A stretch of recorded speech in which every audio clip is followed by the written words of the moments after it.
کی ماں اگر بیٹا چہرے پہ داڑھی رکھے تو ماں کہتی تو مولوی بن رہا ہے. ہنسنے کی بات نہیں، ایسی ماں جہنم کا ایندھن بنے گی.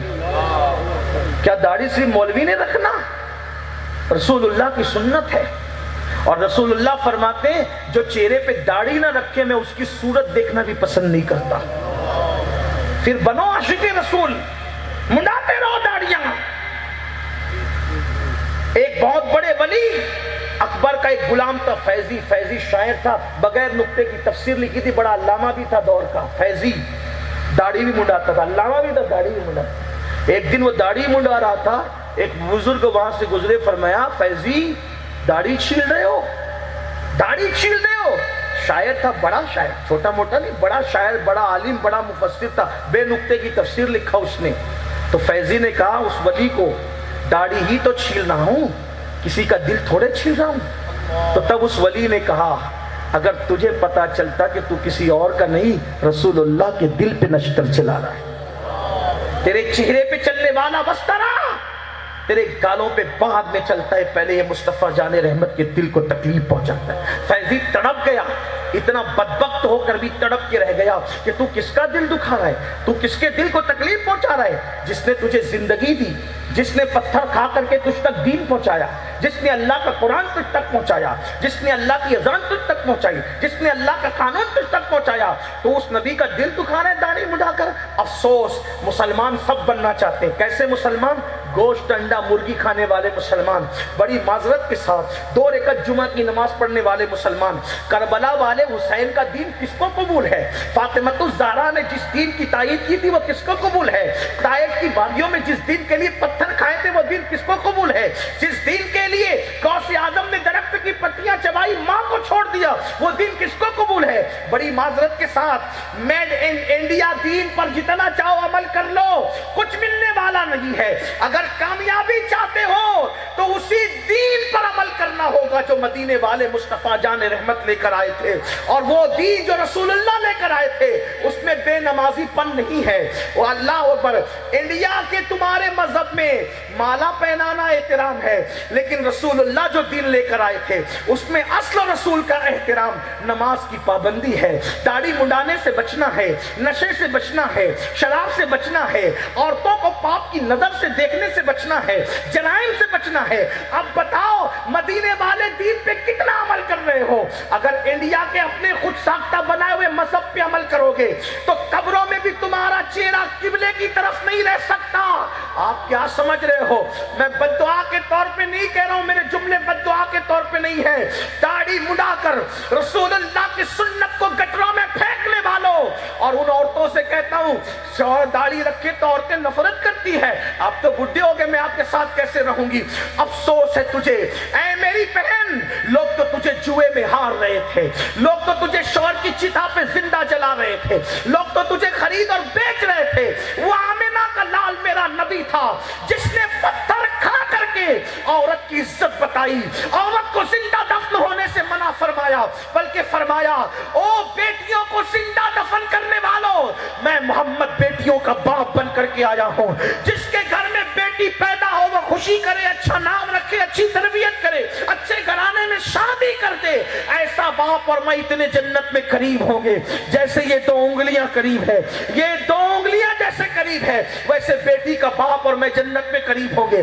آج تمہیں اسی نبی کی سنت سے نفرت ہے، اسی نبی کی داڑھی سے نفرت ہے، اسی نبی کے دین سے نفرت ہے. نہیں، حضور کی طرف سے نہ امان ملے گی نہ پناہ ملے گی. اپنا خود ساختہ یہ انڈا مچھی کا بنایا ہوا مذہب تم اپنے دل کو تسلی دے کے بیٹھے ہو، حضور کی عدالت میں تم اپنا دین ثابت نہ کر سکو گے. اگر اسی ڈگر پہ چلے حضور کی عدالت میں، اللہ کی عدالت میں دین ثابت نہ کر سکو گے. سادڑی والو، مجھے چاہے گالی دے دو چاہے دعا دے دو، یہ تمہارا اپنا ذوق ہے، لیکن یہ سچی بات کہہ کر کے جا رہا ہوں. اگر داڑیاں منڈا کر کے مرے قبر میں بھی چہرہ قبلے کی طرف نہ رہ سکے گا. اللہ کی طرف چہرہ ہونا تو دور کی بات ہے، جنت کی طرف چہرہ ہونا تو دور کی بات ہے، قبلے کی طرف بھی چہرہ نہ رہے گا. ایک بزرگ کے ہاتھ پر ایک کفن چور نے توبہ کی، اس بزرگ نے اس کو توبہ کرا کے پوچھا پوچھا بتا کہ تو نے جب کفن چرائے تو مسلمانوں کے ہی چرائے؟ کہا تو کہا کتنے مسلمان تھے جن کے چہرے قبلے کی طرف تھے؟ اس کفن چور نے کہا اگر میں نے 1000 قبریں کھولی تو حال یہ تھا کہ 99% لوگوں کے چہرے 99% قبلے سے پھرے ہوئے تھے، 1% لوگوں کے چہرے قبلے کی طرف، 99% لوگوں کے چہرے قبلے سے پھرے ہوئے تھے۔ انہوں نے اپنے پیر و مرشد کو خط لکھا، مرشد کفن چور نے توبہ کی اور وہ کہتا ہے 99% لوگوں کے چہرے قبلے سے پھرے ہوئے تھے، آپ بتائیں کہ کعبے سے چہرے مرنے کے بعد پھرتے کیوں ہیں؟ تو انہوں نے جواب دیا میرے بیٹے جب کوئی رسول اللہ کی سنت کو دنیا میں ترک کرتا ہے، حضور کی سنت سے منہ پھیر لیتا ہے، تو مرنے کے بعد اس کا چہرہ قبلے کی طرف نہیں ہوتا۔ میرے بھائیو تمہیں اپنے آپ پہ رحم نہیں آتا؟ اگر سنت کو پر عمل نہ کرو تو مرنے کے بعد قبر میں چہرہ قبلے کی طرف نہیں ہوگا۔ اگر تم فرض سے بھی منہ پھیر لوگے تو تمہارا انجام کیا ہوگا؟ واجبات سے بھی منہ پھیر لوگے تمہارا انجام کیا ہوگا؟ فرض زکوٰۃ ہے مالداروں پر، اس سے منہ پھیرو گے تو زکوٰۃ کیا انجام کیا ہوگا؟ قربانیاں واجب ہے، اس سے منہ پھیرو گے تو انجام کیا ہوگا؟ رمضان شریف کے روزے سے منہ پھیرو گے تو انجام کیا ہوگا؟ خدا را ایک دن مرنا ہے۔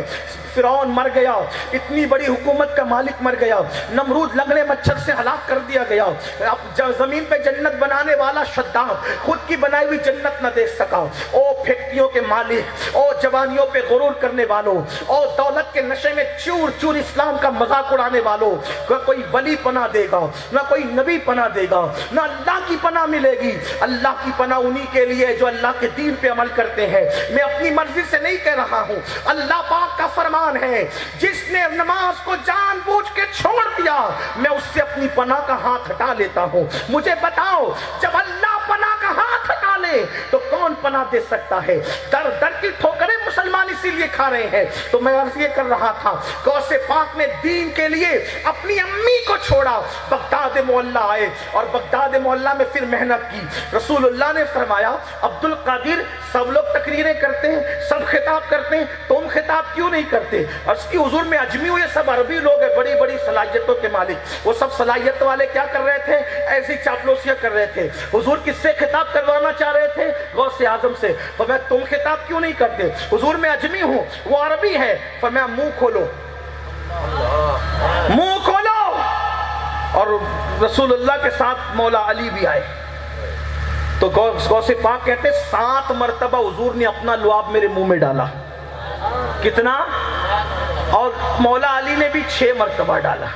تو غوث پاک فرماتے ہیں مجھے تقریر ایسی آنے لگی جیسے لوگوں کے منہ میں الٹی آتی ہے، روک نہیں سکتی، ویسے مجھے تقریر آنے لگی اور رکتی نہیں تھی۔ میں نے شروع کیا۔ اچھا رسول اللہ نے 7 بار، مولا علی نے، حالانکہ آپ کی تو زیادہ ضرورت ہے مولا کائنات، ہے نا بھائی؟ حضور کا لعاب مولا کائنات کے لعاب سے افضل ہی تو ہے۔